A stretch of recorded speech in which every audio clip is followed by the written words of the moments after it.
What's up, you guys? So I just wanted to do a flash Q&A because I do get several questions under my YouTube videos. For those of you who don't know, I have an IV hydration business course for nurses and entrepreneurs who want to start an IV hydration business or add on IV hydration services to their business. So one of the big questions I get people find my Instagram, Facebook, TikTok, YouTube, and ask me questions on all platforms. And it is, who needs a supervising physician or medical director?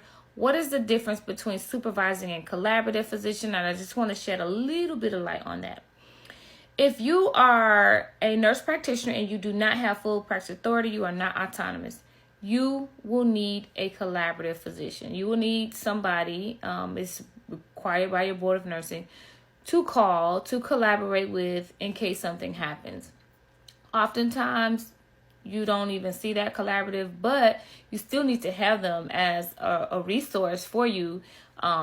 Legally, you have to have them if you're not practicing autonomously.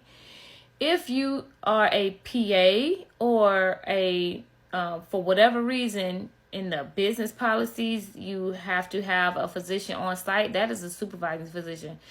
No shot to PAs, but in a lot of situations, they have to have a physician on site or near site or whatever. Nurse practitioners do not.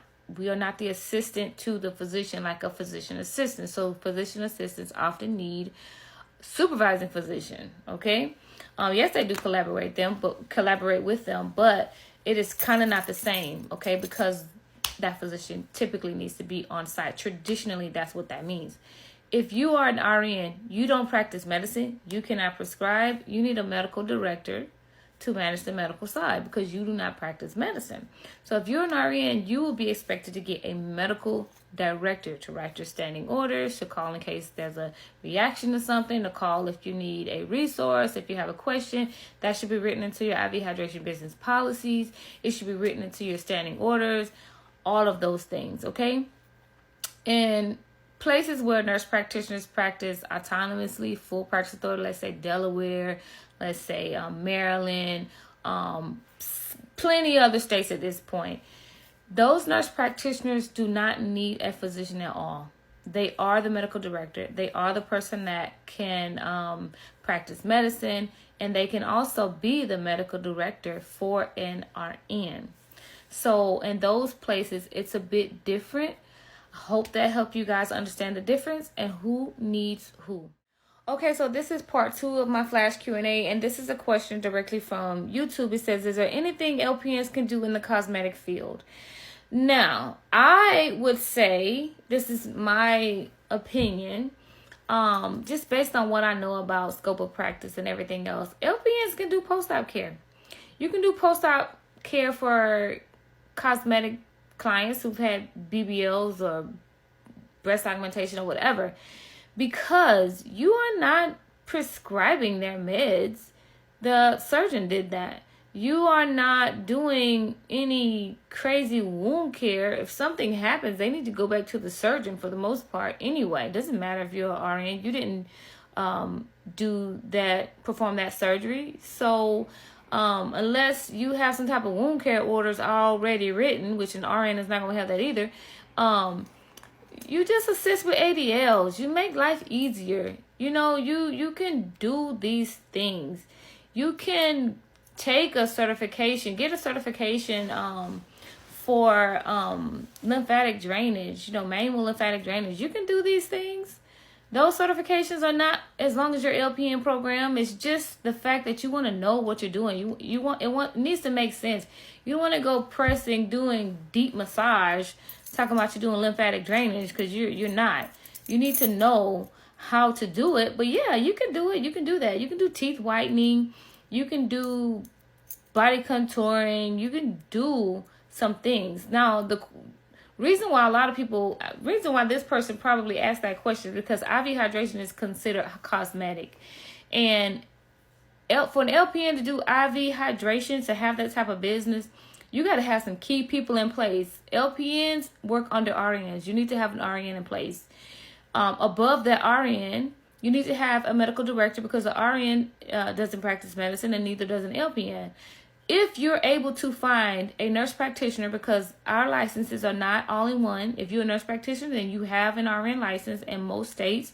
I don't know all there is to know about every state, but I know most states, if you are a nurse practitioner, you also have to have an active RN license. In states where the nurse practitioner is fully autonomous, full practice authority, that nurse practitioner can work can function as your medical director, and he or she's an RN too. So you get an all-in-one type of thing. The thing about that is if you're an LPN, you're going to have to probably pay that nurse practitioner really well, because that's a lot of liability for somebody who is not an owner, who is not getting a percentage of the profits of that business. So you're probably going to have to pay pretty well, but there's plenty that LPNs can do. Okay, guys, so this is part 3 to my flash Q&A of questions that I get on social media concerning business, especially IV hydration business. That's just my most popular course.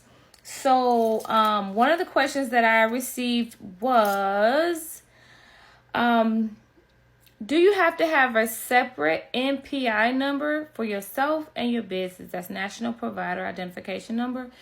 Yeah, because I am the nurse practitioner, and my provider number, which is public, points to me. If anybody looks that up, it gives my information. It follows me wherever I work, no matter where I work, right? That's specific to me. My businesses need their own NPI number. Okay, so if I'm billing a insurer, it's gonna say that this nurse practitioner with this NPI number worked under this facility with this NPI number, and those funds are gonna go to that business. So let's say I work for somebody else, I'm contracted somewhere else, right? And I, with my NPI number, they're gonna bill that company with their NPI number for their business, is gonna bill and say this person with this NPI number worked at their company with their NPI number. So when they bill, that company, that insurance company, is gonna know to send the check not to my business, because that's not the NPI number to that business. Even though I'm the same provider, they're going to send that check to the other company where I worked. So even though I as a provider have my own NPI number, it's pointing to me as a provider. But those businesses need their own NPI number for billing purposes especially. One needs to be separate from the other.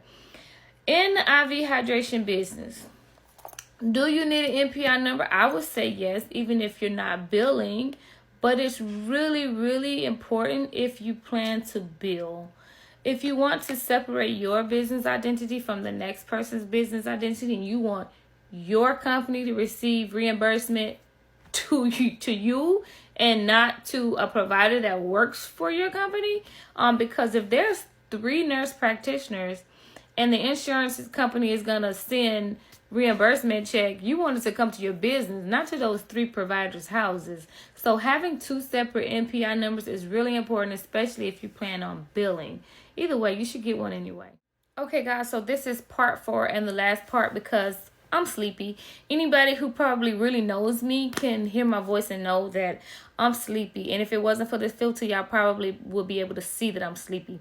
But anyway, so just want to finish up with some of the questions that I've had.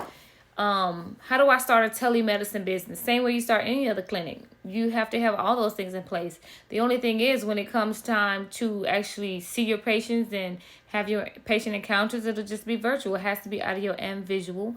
You might want to look up telemedicine parity laws in your state. You want to be licensed in every single state that you plan on seeing patients in. Have a multi-state license, which you have to have that as an RN. And then it'll make it easier for you to get your nurse practitioner license in the other states.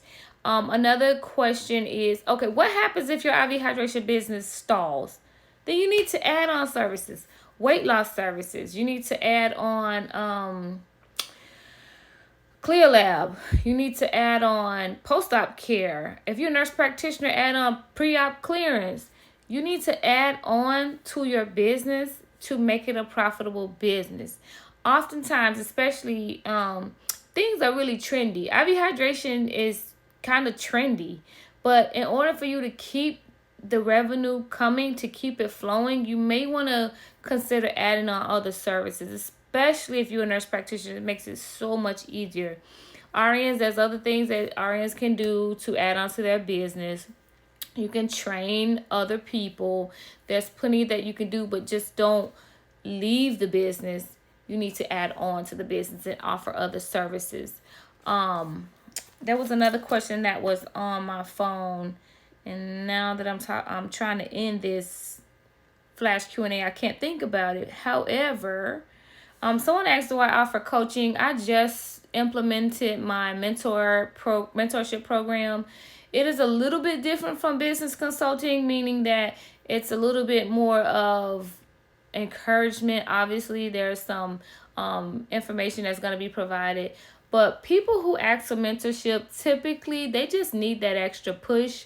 And I noticed the people who want business consulting, they pretty much, I mean, those people have it together for the most part. They just need someone who's been there and done that, who has the resources, who's already done the research, who's already experienced it, lived it, and owned the business. And they just need somebody that's going to give them the real and the right information so their business can function properly. But mentorship, coaching, I have just put that on my website as an option for people who are kind of stuck and just need that extra push. I hope these videos helped you guys. I'm going to take a shower and go to bed now.